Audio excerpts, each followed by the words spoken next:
Hello student, आपका most welcome है आपके अपने YouTube channel A1 study fan club पर।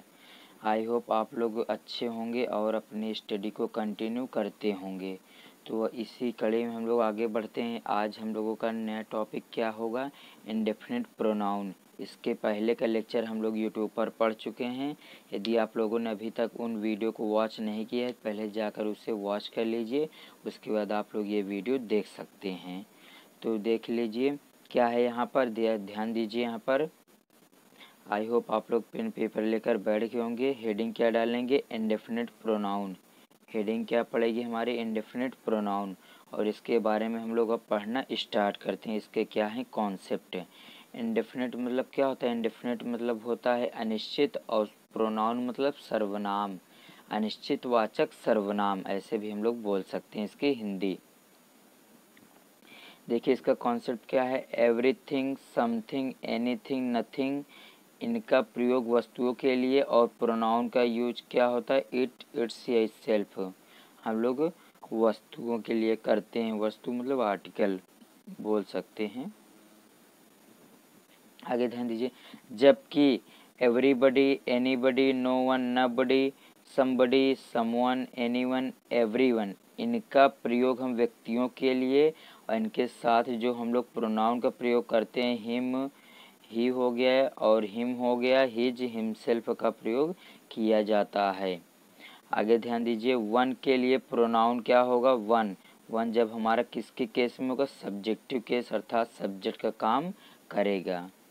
तो आई होप आप लोगों को ये समझ में आ गया होगा। यदि आप लोग चाहें तो इसका स्क्रीनशॉट ले सकते हैं। उसके बाद हम लोग आगे बढ़ते हैं। आगे ध्यान दीजिए क्या है? आगे है ऑब्जेक्टिव केस। वन का ऑब्जेक्टिव केस क्या हो जाएगा? वंस हो जाएगा। वन का ऑब्जेक्टिव केस क्या हो जाएगा? वंस हो जाएगा।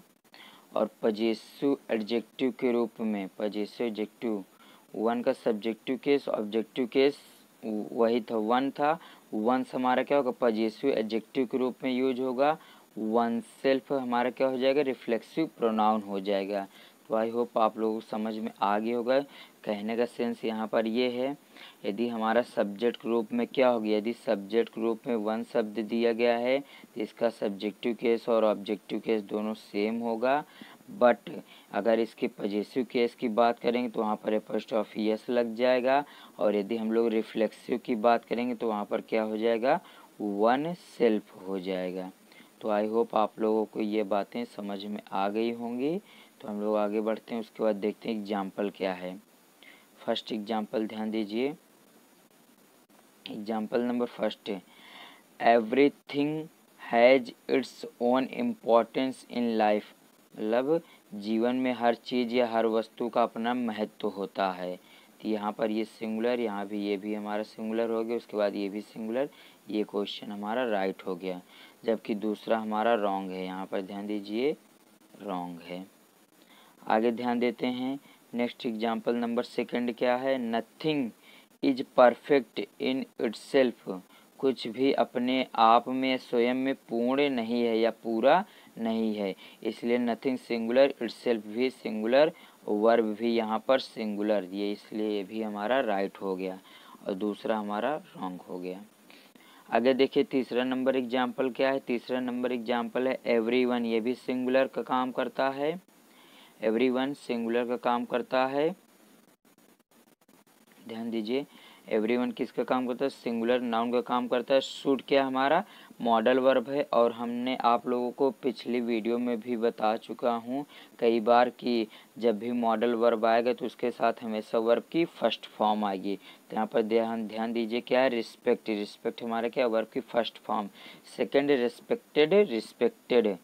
आगे क्या है? हिज एल्डर्स, इसलिए भी हमारा राइट हो गया, क्योंकि एवरीवन किसके लिए आता है? पर्सन के लिए आता है, इसीलिए यहाँ पर हिज लगा हुआ है। सही है, सभी को अपने से बड़ों का सम्मान करना चाहिए। आई होप आप लोगों को समझ में आ गया होगा। आप लोग चाहें तो इसका स्क्रीनशॉट ले सकते हैं। आगे हम लोग बढ़ते हैं क्लास की ओर। आगे ध्यान दीजिए, आगे क्या है? Next example number 3, everyone should respect his elders. ये तो हो गया। Nobody can eat without his own hands.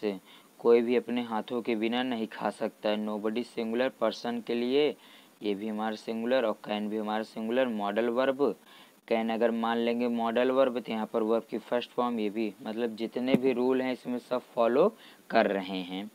Example number 5, ये हमारा रॉन्ग हो जाएगी ये वाला। एग्जाम्पल नंबर 5 क्या है, वन शुड। अब सब्जेक्ट क्या बन गया, सब्जेक्ट हमारा वन बन गया, क्योंकि पहले है ना सब्जेक्ट का काम कौन कर रहा है, वन। और शुड मॉडल वर्ब, लाइव ये भी हमारा वर्ब की फर्स्ट फॉर्म, ये भी रूल सेम। टुगेदर, यहाँ ध्यान दीजिए, together with one's brothers and sisters, अपने भाई बहनों के साथ मिलकर रहना चाहिए। तो इसके हिसाब से यहाँ पर क्या लग गया, पजेसिव एडजेक्टिव ग्रुप में वंस लग गया। तो आई होप आप लोगों को समझ में आ गया होगा। ये हमारा रॉन्ग हो जाएगा नीचे। आई होप आप लोग समझ में आ गया होगा। यदि आप लोगों को वीडियो की क्वालिटी सही से नहीं दिखाई दे रही होगी तो वीडियो की क्वालिटी को 360p पर करके देखिए, बिल्कुल क्लियर दिखाई देगा। आइए आगे बढ़ते हैं। आप लोग चाहें तो इसका स्क्रीनशॉट साथ ही साथ में लेते रहें। आगे बढ़ते हैं और देखते हैं रूल एग्जाम्पल नंबर 6 से क्या है हमारा। Example number 6, example number 6, one शब्द फिर आगे, one should love one self, स्वयं से प्यार करना चाहिए। तो वन के हिसाब से यहाँ रिफ्लेक्सिव प्रोनाउन क्या आ गया, वन सेल्फ आ गया। आगे ध्यान दीजिए, रोल नंबर 37, आप लोग हेडिंग क्या डालेंगे, रोल नंबर 37 या 37, रोल नंबर 37। यदि किसी वाक्य में, यदि किसी वाक्य में सम ऑफ, यदि किसी वाक्य में सम ऑफ के साथ प्लूरल काउंटेबल नाउन हो तो संख्या, और सिंगुलर अनकाउंटेबल नाउन हो तो मात्रा का बोध होता है। जैसा कि ये बातें आप लोगों को ऑलरेडी पता होंगी, आसान है। सम ऑफ के साथ प्लूरल काउंटेबल नाउन आएगा और संख्या का और सिंगुलर अनकाउंटेबल नाउन हो तो मात्रा का बोध होगा, मतलब क्वांटिटी। मात्रा मतलब क्या होगा, क्वांटिटी का बोध होगा। तो आई होप आप लोग समझ में आ गया होगा। ध्यान दीजिए, एग्जाम्पल क्या है, some of the men are unique, some of the men are unique मतलब कुछ यूनिक आदमी है, विचित्र जिसे बोल सकते हैं।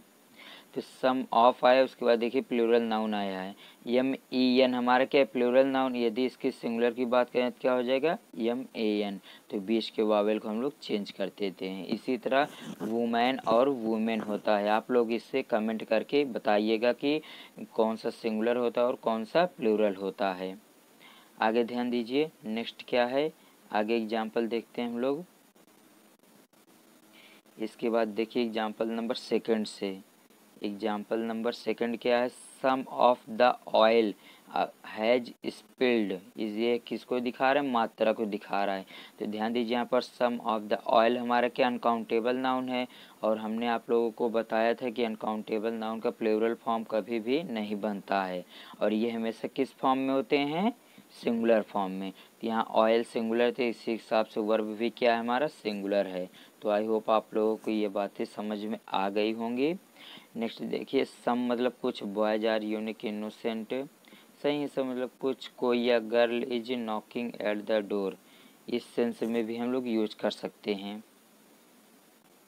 जैसे एक सेंस क्या है, एक सेंस सम मतलब कुछ है, तो कुछ के अर्थ में some boys are you quite innocent. ध्यान दीजिए यहाँ पर क्वाइट शब्द आया है, एक शब्द क्या है, क्वाइट। इस क्वाइट का मतलब क्या होता है, कम्प्लीटली या कंप्लीट। इस क्वाइट का मतलब क्या होता है, कंप्लीट।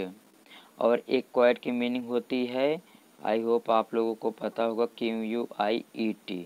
जहाँ पर टी के पहले ई आ जाता है इसका मतलब क्या होता है, साइलेंट। इसका मतलब क्या होता है, साइलेंट मतलब शांत। और जहाँ पर टी के बाद ई आ जाए उसका मतलब क्या हो जाएगा, कंप्लीट। तो आई होप आप लोगों को ये बातें पता होंगी। कन्फ्यूजिंग वर्ब का टॉपिक का ये पार्ट है। तो ध्यान दीजिए आगे क्या है, यहाँ पर सम कुछ का अर्थ देगा बॉयज, प्लूरल नाउन आएगा हमारा काउंटेबल फॉर्म में। सम जब कोई का अर्थ देगा, some girl is knocking at the door मतलब कोई लड़की दरवाजे पर खटखटा रही है। तो आई होप आप लोगों की ये बातें समझ में आ गई होंगी। हम लोग सम का प्रयोग 2 तरीके से कर सकते हैं। आगे ध्यान दीजिए, सम का प्रयोग कोई या कुछ के अर्थ के लिए भी किया जाता है। ये बातें जो अभी पढ़े हैं वही लिखा हुआ है। आगे ध्यान दीजिए, नेक्स्ट हेडिंग आप लोग क्या डालेंगे, रिलेटिव प्रोनाउन।